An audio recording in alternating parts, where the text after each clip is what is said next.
నమస్కారాలు ఫ్రెండ్స్, కొన్ని వందల సంవత్సరాల నుంచి భారతదేశంలో హిందూ దేవాలయాలపై హిందువులపై దాడులు చేస్తూ హిందూ దేవాలయాల్ని ధ్వంసం చేస్తూ హిందూ సాంప్రదాయాల్ని మట్టి గర్పించాలని చెప్పి ఎన్నో ప్రయత్నాలు చేసినప్పటికీ చెక్కు చెదరకుండా ఇంకా కాశ్మీర్ నుంచి కన్యాకుమారి వరకు హిమాలయాల నుంచి రామేశ్వరం వరకు గంగా ప్రవాహంలా హిందుత్వం విరజిల్లుతుంటే కొన్ని దుష్ట శక్తులు ఆ రోజు నుంచి నేటి వరకు ప్రయత్నం చేస్తూనే ఉన్నారు.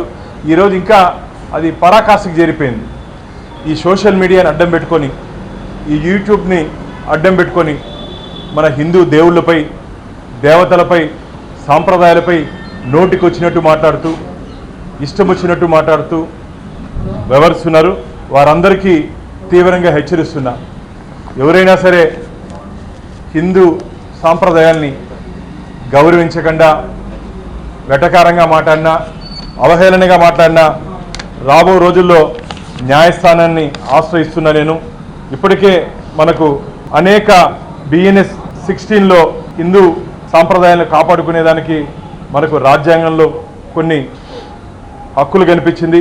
సెక్షన్ 298 కానీ, సెక్షన్ 299 కానీ, సెక్షన్ 300 కానీ, సెక్షన్ 302 కానీ, సెక్షన్ 196 కానీ. ఇవన్నీ ఏం చెప్తున్నాయంటే, సెక్షన్ 298 ఏం చెప్తుందంటే, injuring or hurting the place of worship with the intent to the insult of a religion punishable up to 2 years fine or imprisonment both అని ఉంది దీంట్లో. అలాగే 299లో కూడా సేమ్ ఇదే ఉంది. అలాగే disturbing religious assemblies punishable up to 1 year. Section 302 మాటల్లో కానీ చేతల్లో కానీ హిందూ దేవుళ్ళను కానీ హిందూ సాంప్రదాయాలు కానీ అగౌరవపరిస్తే చట్టరీత్యా వారి మీద చర్యలు తీసుకోవచ్చని మనకు చట్టాలు చెప్తున్నాయి. కానీ ఈరోజు కొందరు దుర్మార్గులు చట్టం వారికి చుట్టమనుకుంటున్నారు. నేను ఇప్పుడే మా లీగల్ టీంతో మాట్లాడడం జరిగింది. రాబో రోజుల్లో అత్యున్నత న్యాయస్థానాన్ని ఆశ్రయిస్తున్నాను. హిందూ సాంప్రదాయాల్ని గౌరవించకుండా ఎవరైనా సరే మాట్లాడితే ఖచ్చితంగా వారి మీద చట్టరీత్యా చర్యలు తీసుకుంటున్నాం.